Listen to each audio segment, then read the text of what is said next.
क्या दोस्तों आपको पता है प्रतिवर्ष विश्व प्रत्यायन दिवस कब मनाया जाता है?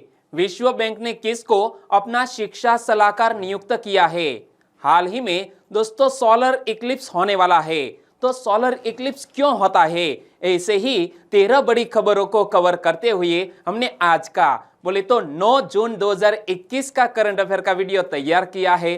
क्वालिटी की दृष्टि से बेस्ट है यह वीडियो, आप लास्ट तक देखिए। लास्ट में मैं आपसे एक क्वेश्चन पूछूंगा जिसका आंसर आपको नीचे कमेंट बॉक्स में देना है। और अभी तक आपने हमारी GK 2020 चैनल को सब्सक्राइब नहीं किया है तो सब्सक्राइब कीजिए, पास में जो बेल आइकन है उसे भी प्रेस कर दीजिए, क्योंकि आने वाले हर एक वीडियो की अपडेट आपको सबसे पहले मिले।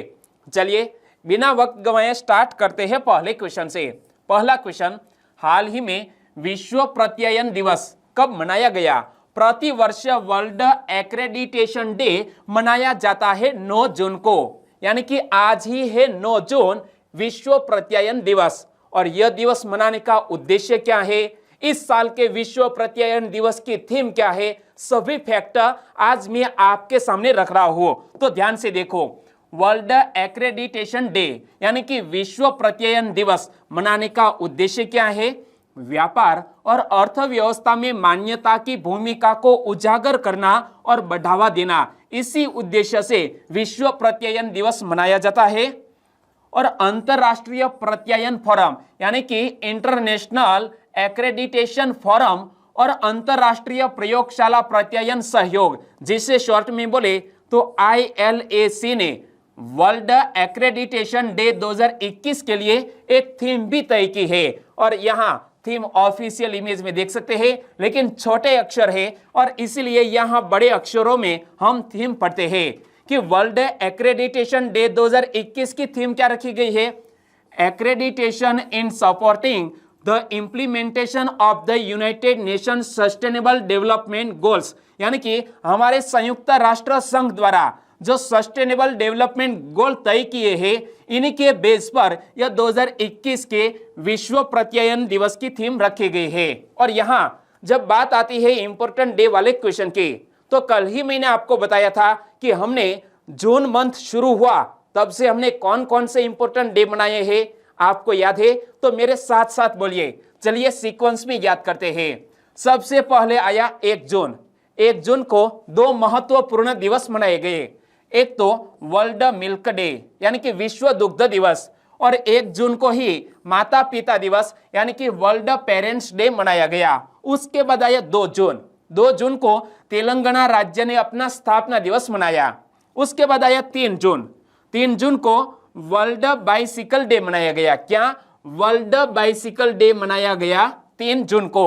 और उसके बाद 4 जून को बाल यातना एवं अवैध तस्करी के खिलाफ अंतरराष्ट्रीय दिवस मनाया गया। और उसके बाद आया 5 जून। 5 जून को हमने विश्व पर्यावरण दिवस मनाया। तो मैं आपसे पूछना चाहूंगा कि इस साल के विश्व पर्यावरण दिवस की थीम क्या रखी गई थी? आपको याद है? नीचे कमेंट सेक्शन में जरूर बताना। उसके बाद आया 6 जून। 6 जून को संयुक्त राष्ट्र संघ द्वारा रूसी भाषा दिवस मनाया गया। उसके बाद 7 जून को विश्व खाद्य सुरक्षा दिवस यानी कि वर्ल्ड फूड सेफ्टी डे मनाया गया। और इसके बाद 8 जून को विश्व महासागर दिवस यानी कि वर्ल्ड ओशंस डे मनाया गया। और 8 जून को ही विश्व ब्रेन ट्यूमर दिवस मनाया गया। यह दोनों इंपॉर्टेंट डे के बारे में मैंने आपको बताया था। और आज है 9 जून। 9 जून को विश्व प्रत्यायन दिवस मनाया जा रहा है। और दोस्तों इसी तरह हर क्वेश्चन से जुड़े इंपॉर्टेंट फैक्ट मैं आपके सामने रखता हूं। हमारा यह तरीका आपको अच्छा लगता है, लाइक करना मत भूलिएगा, चैनल को सब्सक्राइब करना मत भूलिएगा। दूसरा क्वेश्चन है आपकी स्क्रीन पर, माइक्रो आर्क ऑक्सीकरण नामक एक पर्यावरण अनुकूल प्रक्रिया किसने विकसित की है? माइक्रो आर्क ऑक्सीकरण नामक एक पर्यावरण अनुकूल प्रक्रिया विकसित की है ARCI ने, यानी कि इस क्वेश्चन का सही आंसर है ARCI। लेकिन ARCI का पूर्ण स्वरूप क्या होता है? International advance research centre. तो भारत सरकार के विज्ञान और प्रौद्योगिकी विभाग के अंतर्गत स्वायत्त संगठन है ARCI यानी कि अंतरराष्ट्रीय उन्नत अनुसंधान केंद्र ने माइक्रो आर्क ऑक्सीकरण नामक एक पर्यावरण अनुकूल प्रक्रिया विकसित की है। और ARCI में विकसित MAO प्रक्रिया को भारत और विदेशों में पेटेंट भी कराया गया है। और इसमें धातु सबस्ट्रेट पर ऑक्साइड फिल्म के उत्पादन के लिए एक विद्युत रासायनिक विधि शामिल है। यानी कि हमारा जो एल्यूमिनियम है, एल्यूमिनियम की नई मिश्र धातु डेवलप की गई है। और यह जो मिश्र धातु है इसका उपयोग कहाँ किया जाता है, तो चाहे आपकी कार है, विमान है, इसकी दोस्तों बाह्य परत है जिस पर जंग न लगे, ऐसी तकनीक विकसित की है। और यहां दोस्तों इनसे जुड़ा हुआ एक और मोस्ट इंपोर्टेंट क्वेश्चन, उच्च क्षमता यानी कि उच्च शक्ति वाले एल्यूमिनियम मिश्र धातुओं का उपयोग कहां किया जाता है। जीके बेस्ड साइंस से जुड़ा हुआ यह क्वेश्चन है। उच्च क्षमता वाले एल्यूमिनियम मिश्र धातुओं का उपयोग वायुयान निर्माण यानी कि एरोस्पेस में किया जाता है, वस्त्र उद्योग यानी कि टेक्सटाइल में किया जाता है, और मोटर वाहन यानी कि ऑटोमोटिव निर्माण कार्यों में बड़े पैमाने पर दोस्तों मिश्र एल्यूमिनियम का उपयोग किया जाता है। और जंग न लगे ऐसे एल्यूमिनियम की मिश्र धातु हाल ही में हमारे भारत देश के संशोधनकर्ताओं ने डेवलप की है। और दोस्तों अब तीसरा क्वेश्चन है आपकी स्क्रीन पर, सुर्खियों में रही कोको गॉफ किस देश की महिला टेनिस खिलाड़ी है। इमेज में आप देख सकते हैं, नाम है कोको गॉफ। दोस्तों आप गैस कीजिए किस देश की टेनिस प्लेयर है। कोको गॉफ दोस्तों अमेरिका देश की एक टेनिस प्लेयर है और फ्रेंच ओपन में एक नया कारनामा किया है, इतिहास बनाया है, रिकॉर्ड दर्ज हुआ है कोको गॉफ के नाम पर। और इसीलिए दोस्तों यह अमेरिका की टेनिस प्लेयर सुर्खियों में आई है। अमेरिका की युवा टेनिस स्टार कोको गॉफ ने पहली बार फ्रेंच ओपन के क्वार्टर फाइनल में अपनी जगह पक्की की है। जी हां दोस्तों, कोको गॉफ ने यह फ्रेंच ओपन के क्वार्टर फाइनल में पहली बार अपनी जगह पक्की की। लेकिन फिर भी दोस्तों यह याद रख लेना है कि सिर्फ 17 साल 86 दिन की उम्र में कोको गॉफ इस ग्रैंड स्लैम के क्वार्टर फाइनल में पहुंचने वाली सबसे युवा महिला खिलाड़ी बन गई है। दोस्तों इसी फैक्ट को लेकर एग्जामिनेशन में क्वेश्चन पूछ लिया जा सकता है कि सबसे कम उम्र में दोस्तों यह फ्रेंच ओपन के क्वार्टर फाइनल में पहुंचने वाली महिला खिलाड़ी कौन बन गई है। कोको गॉफ कितनी साल की है, सिर्फ 17 साल 86 दिन में यह उपलब्धि हासिल की है कोको गॉफ ने। और 17 साल की कोको गॉफ ने प्री क्वार्टर फाइनल में 25वीं सीड ट्यूनिशियाई ऑस जेबुर को 6-3, 6-1 से शिकस्त दी। और इस युवा खिलाड़ी ने महज 53 मिनट में ही यह मुकाबला अपने नाम कर लिया, यानी कि एक बहुत ही अच्छी टेनिस प्लेयर बनने जा रही है भविष्य में। तो हमारी चैनल की ओर से कोको गॉफ को कांग्रेचुलेशन। चौथा क्वेश्चन आपकी स्क्रीन पर, कोविड महामारी के दौरान अनाथ हुए बच्चे के सबसे अधिक मामले किस राज्य में सामने आए हैं। कोविड-19 महामारी के दौरान अनाथ हुए बच्चे के सबसे अधिक मामले महाराष्ट्र राज्य में सामने आए हैं। यानी कि इस क्वेश्चन का सही आंसर है ऑप्शन बी, महाराष्ट्र इस मामले में पहले स्थान पर, उत्तर प्रदेश दूसरे स्थान पर और राजस्थान तीसरे स्थान पर रहा है। कोविड-19 महामारी के दौरान 1 अप्रैल 2020 से 5 जून 2021 के बीच देश में 3621 बच्चे अनाथ हो गए हैं, जबकि 26,176 बच्चों ने माता पिता में से किसी एक को खो दिया। यह जानकारी राष्ट्रीय बाल अधिकार संरक्षण आयोग ने सुप्रीम कोर्ट को दी और इसीलिए दोस्तों यह क्वेश्चन करंट अफेयर में आया है। और राष्ट्रीय बाल अधिकार संरक्षण आयोग ने राज्यों और केंद्र शासित प्रदेशों से जानकारी एकत्र करने के बाद बाल स्वराज पोर्टल पर अनाथ बच्चों को पंजीकृत किया गया है। तो यह बात भी याद रख लीजिए कि जो कोविड-19 महामारी में अनाथ हुए बच्चों का ऑनलाइन पंजीकरण करना अनिवार्य है। कहां पर पंजीकरण किया जा रहा है, बाल स्वराज नामक पोर्टल पर यह पंजीकरण किया जा रहा है। और राज्यों के मामले में बात करें तो महाराष्ट्र में सबसे अधिक 7,084 मामले सामने आए हैं। दूसरे स्थान पर उत्तर प्रदेश है जहां 3,172 मामले सामने आए हैं और राजस्थान में 2,482 मामले सामने आए हैं। और यहां देख सकते हैं दोस्तों, यह अनाथ हुए बच्चे में दोस्तों टॉप पर रहा है महाराष्ट्र, दूसरे स्थान पर रहा है उत्तर प्रदेश और तीसरे स्थान पर रहा है राजस्थान राज्य। और यहां हम बात करते हैं महाराष्ट्र की। तो महाराष्ट्र से जुड़े हुए कुछ नए फैक्ट आज मैं आपके सामने लेकर आया हूं। देखो, महाराष्ट्र के संस्थापक सातवाहन थे और सातवाहन नामक जो राजा थे, सातवाहन नामक वंशज के राजा, उन्होंने ईसा पूर्व 230 से 225 तक महाराष्ट्र में शासन किया और सातवाहनों के पश्चात यहाँ वाकाटकों ने शासन किया। और कोलाबा पॉइंट कहां पर स्थित है? मुंबई में। और केले की बाग के नाम से किसको जाना जाता है? जलगांव को केले के बाग के नाम से जाना जाता है। और गुड़ का बाजार के नाम से किसको जाना जाता है? गुड़ का बाजार कोल्हापुर को कहा जाता है। तो यह नए फैक्ट भी याद रख लीजिए कि केले की बाग जलगांव, गुड़ का बाजार कोल्हापुर। पांचवा क्वेश्चन, एमएसएमई क्षेत्र को मजबूती देने के लिए भारत सरकार को 50 करोड़ डॉलर की राशि को मंजूरी किसने दी है? Micro, small and medium enterprises को मजबूती देने के लिए भारत सरकार को 50 करोड़ डॉलर राशि की मंजूरी विश्व बैंक ने दी है। यानी कि इस क्वेश्चन का सही आंसर है ऑप्शन ए, विश्व बैंक। विश्व बैंक ने भारत के सूक्ष्म, लघु और मध्यम उद्यम यानी कि एमएसएमई क्षेत्र को प्रोत्साहन देने के लिए 50 करोड़ डॉलर के सहायता कार्यक्रम को स्वीकृति दे दी है। और इस कार्यक्रम का उद्देश्य क्या है? हमारे भारत देश में 5,50,000 उद्यमों के प्रदर्शन में सुधार करना। क्या? 5,50,000 उद्यमों के प्रदर्शन में सुधार करने हेतु तो वर्ल्ड बैंक ने यह 50 करोड़ डॉलर की सहायता हमारे भारत देश को की है। और एमएसएमई क्षेत्र देश की अर्थव्यवस्था की रीढ़ है।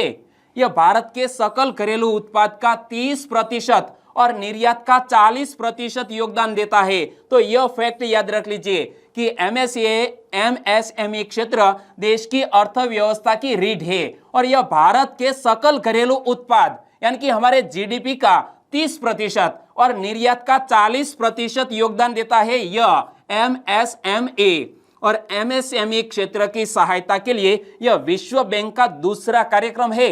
इससे पहले पिछले वर्ष जुलाई में 75 करोड़ डॉलर के आपात कार्यक्रम को भी विश्व बैंक ने मंजूरी दे दी थी। और यहां बात करते हैं विश्व बैंक की।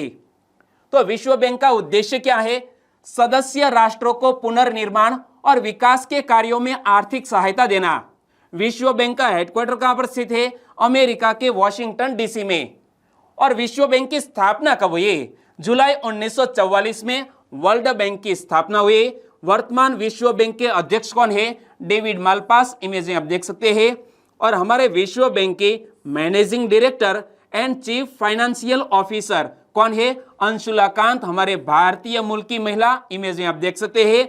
और विश्व बैंक किस सिद्धांत पर कार्य करता है? Working for a world free of poverty यानी कि विश्व को गरीबी से मुक्ति दिलाने हेतु दोस्तों विश्व बैंक कार्य करता है।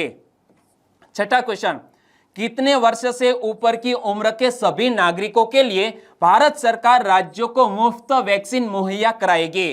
दोस्तों, हाल ही में हमारे प्रधानमंत्री ने देश को संबोधित किया, देश की जनता को संबोधित किया और इसमें घोषणा की गई है कि तकरीबन 18 वर्ष से ऊपर की उम्र के सभी नागरिकों के लिए भारत सरकार राज्यों को मुफ्त वैक्सीन मुहैया कराएगी। यानी कि एक बहुत अच्छा कदम उठाया गया है हमारी केंद्र सरकार की ओर से। यानी कि इस क्वेश्चन का सही आंसर है ऑप्शन सी, 18 वर्ष। प्रधानमंत्री श्री नरेंद्र भाई मोदी जी ने राष्ट्र के नाम अपना संबोधन दिया।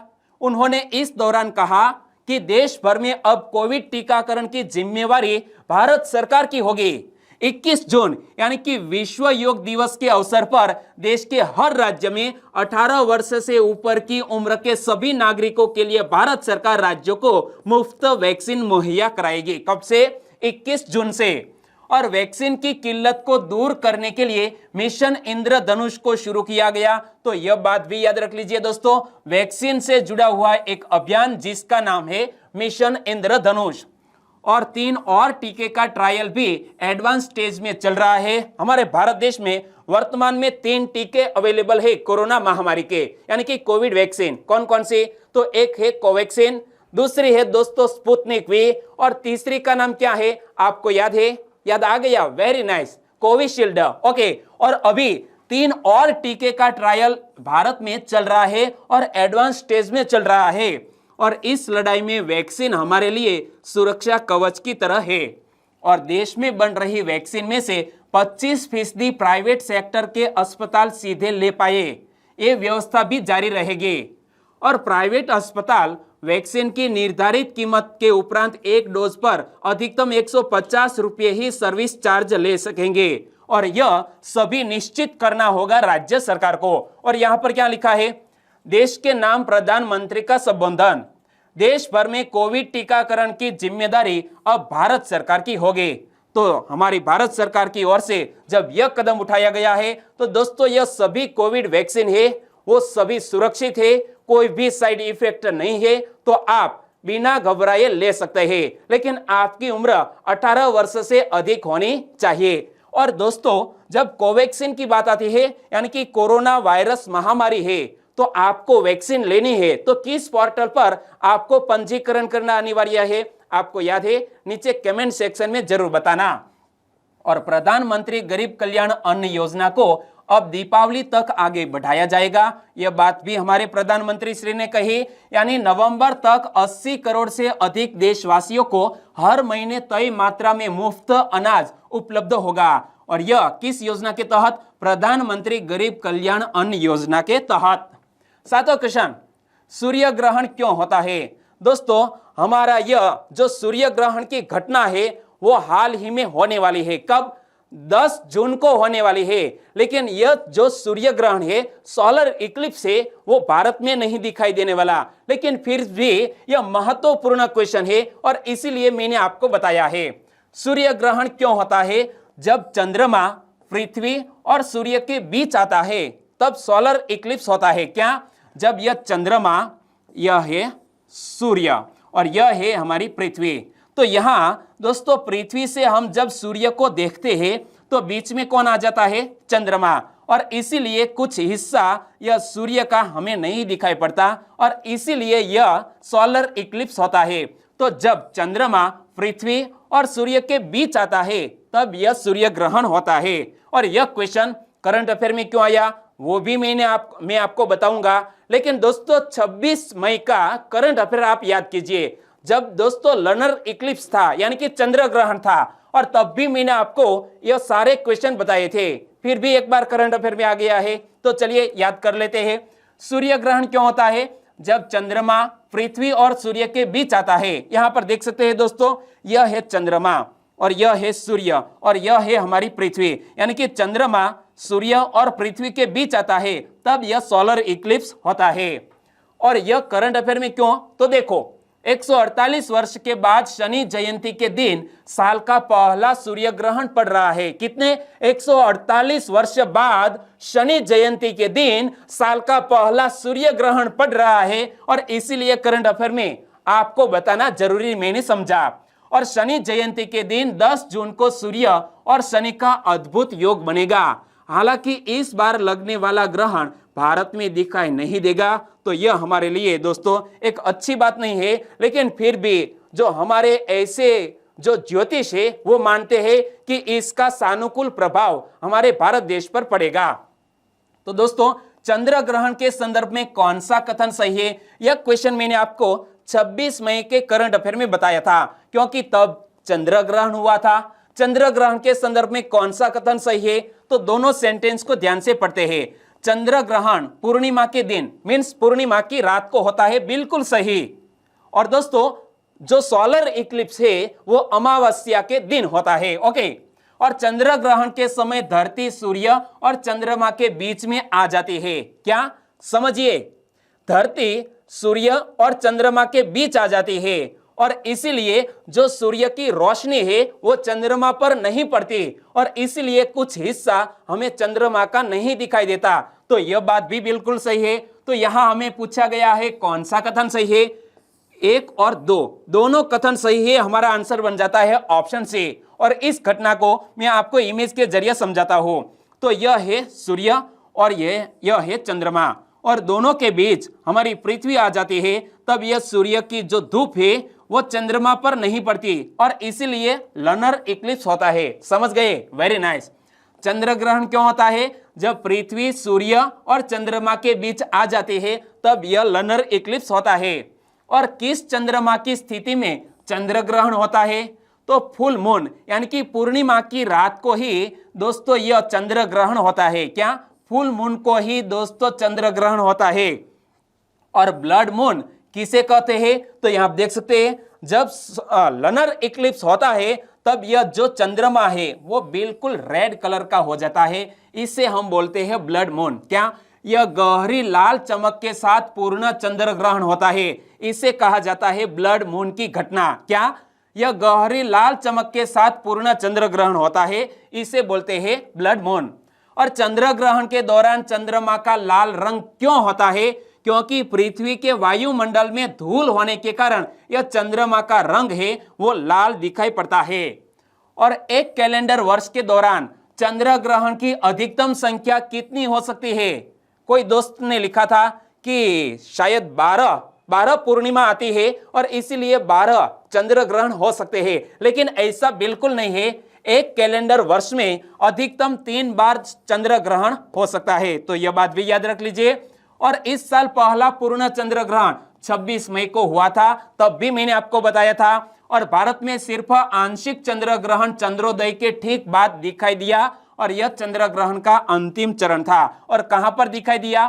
तो चंद्र ग्रहण को सिक्किम, पश्चिम बंगाल के कुछ भागों, ओडिशा और अंडमान निकोबार द्वीप समूह को छोड़कर पूर्वोत्तर भारत में कुछ देर के लिए दिखाई गया था। कहां पर? यह पूर्वोत्तर भारत में कुछ देर तक दिखाई दिया गया था। और अगला चंद्र ग्रहण कब होगा जो भारत में दिखाई देगा?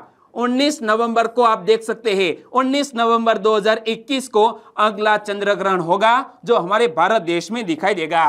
8वां क्वेश्चन, हाल ही में रायमोना राष्ट्रीय उद्यान को किस राज्य का 6ठा राष्ट्रीय उद्यान घोषित किया गया है?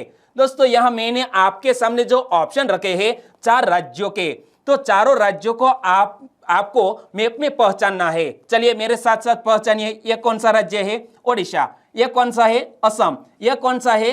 उत्तराखंड। और यह है सबसे बड़ा उत्तर प्रदेश। लेकिन यह रायमोना राष्ट्रीय उद्यान है वो किस राज्य का 6ठा राष्ट्रीय उद्यान घोषित किया गया है? सरल आंसर है असम राज्य का 6ठा राष्ट्रीय उद्यान घोषित किया गया है, रायमोना राष्ट्रीय उद्यान को। यानी कि इस क्वेश्चन का सही आंसर है असम राज्य। विश्व पर्यावरण दिवस के अवसर पर असम के मुख्यमंत्री ने भूटान की सीमा से लगे बोडोलैंड प्रादेशिक क्षेत्र यानी कि BTR के तहत कोकराझार जिले में रायमोना रिजर्व फॉरेस्ट को राज्य के 6ठे राष्ट्रीय उद्यान के रूप में घोषित किया है। यानी कि जो यह रायमोना रिजर्व फॉरेस्ट है वो बनने जा रहा है रायमोना नेशनल पार्क। कहां पर स्थित है? तो याद रखो भूटान की सीमा से लगा हुआ है यह रायमोना नेशनल पार्क। और यहां आप देख सकते हैं यह है असम और यहां पर है दोस्तों यह भूटान, और दोनों के बीच सीमा पर स्थित है यह 6ठा नेशनल पार्क जो बनने जा रहा है। तो राज्य में अन्य 5 जो नेशनल पार्क है इनके नाम क्या है वो भी आपको याद रख लेने चाहिए। तो राज्य में 5 राष्ट्रीय उद्यानों में शामिल है, एक तो काजीरंगा जो एक शिंगी गैंडे के लिए पूरे विश्व में ख्यात है, दूसरा है मानस नेशनल पार्क, नामेरी यह तीसरा, औरंग चौथा और 5वां है डिब्रू सैखोवा। दोस्तों यह चारों फेमस नाम है, लेकिन यदि एग्जामिनेशन में पूछ लिया जाए डिब्रू सैखोवा नेशनल पार्क किस राज्य में स्थित है तो भी हमारा आंसर होना चाहिए असम राज्य।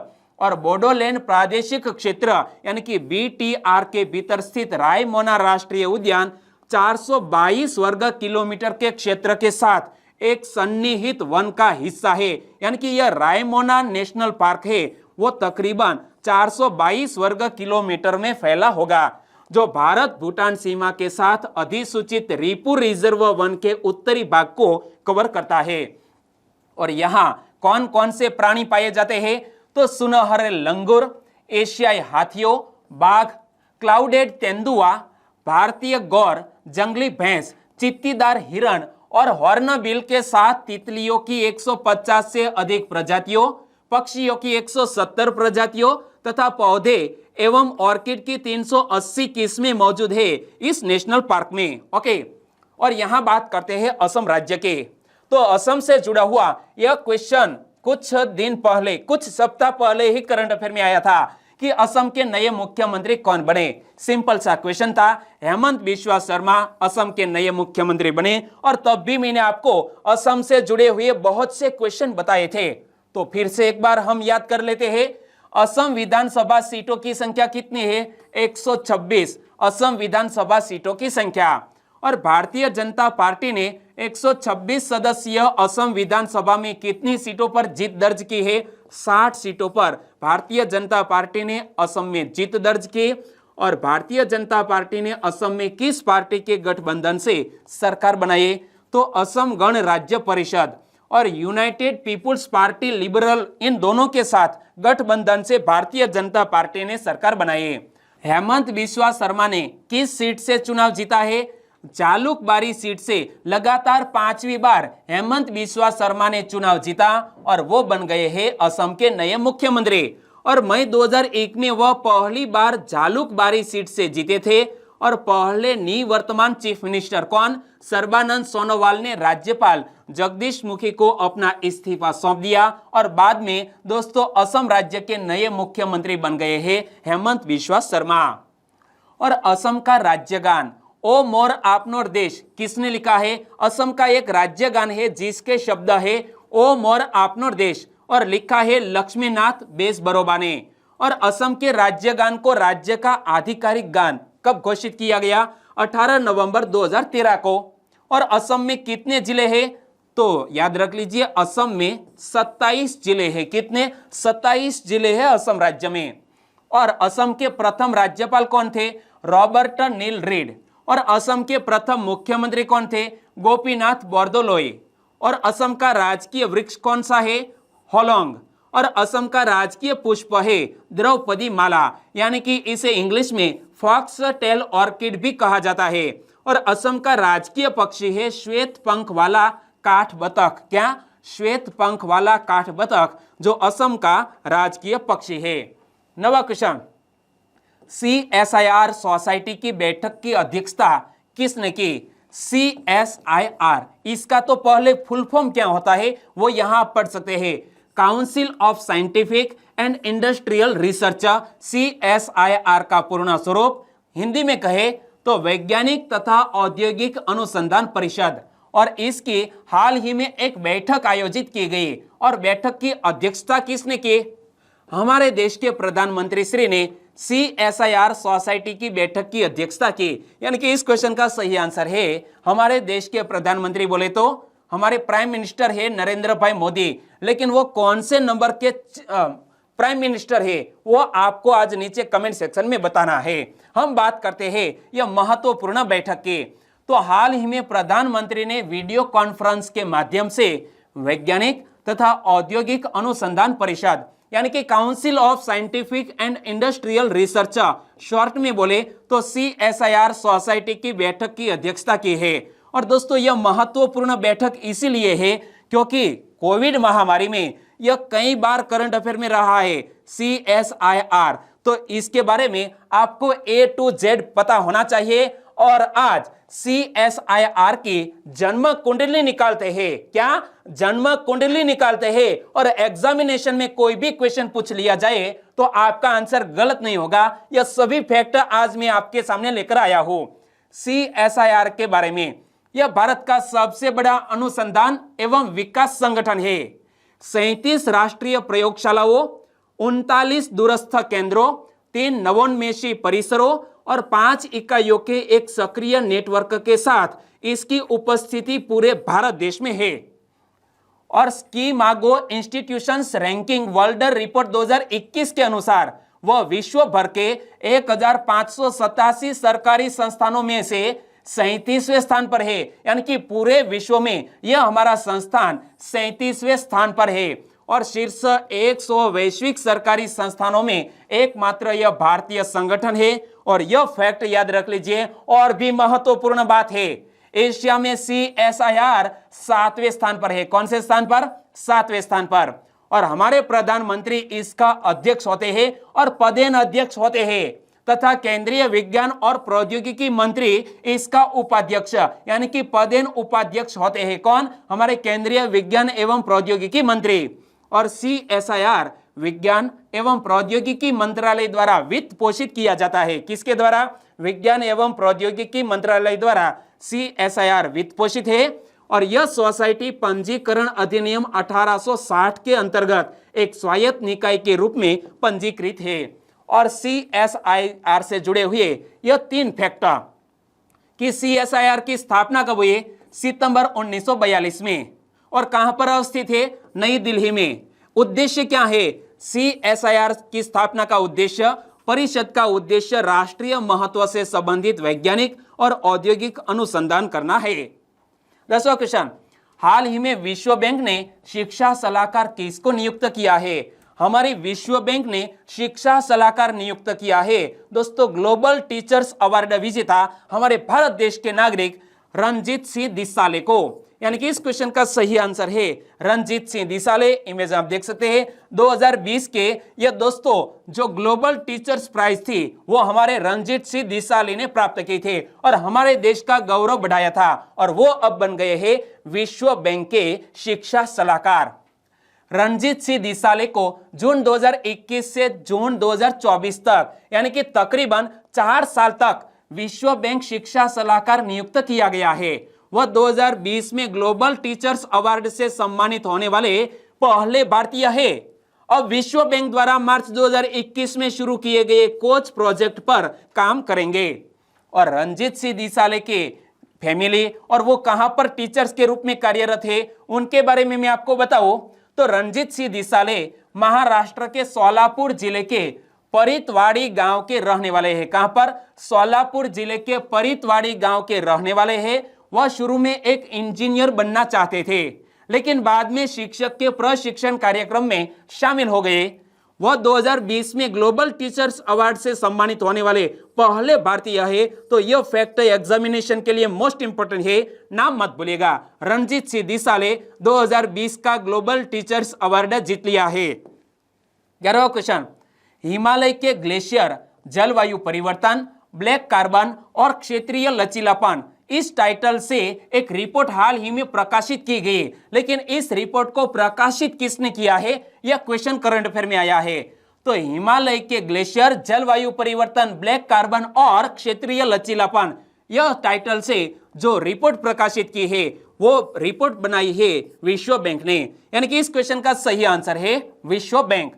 हिमालय के ग्लेशियर, जलवायु परिवर्तन, ब्लैक कार्बन और क्षेत्रीय लचीलापन रिपोर्ट में कहा गया है कि ये ग्लेशियर वैश्विक औसत बर्फ द्रव्यमान की तुलना में तेजी से पिघल रहे हैं। यानी कि हमारे जो हिमालय में यह ग्लेशियर है वो विश्व की तुलना में तेजी से पिघल रहे हैं और यह बात कही गई है इस रिपोर्ट में।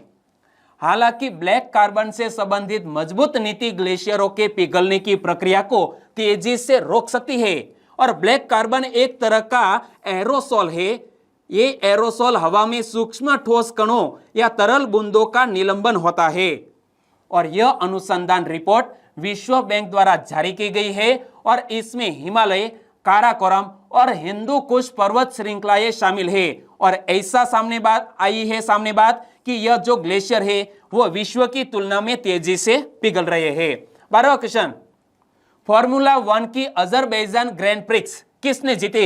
एक कार रेस है जिसका नाम है फॉर्मूला 1 अजरबैजान ग्रैंड प्रिक्स और यह पहली बार जीत ली है सर्जियो पेरेज ने।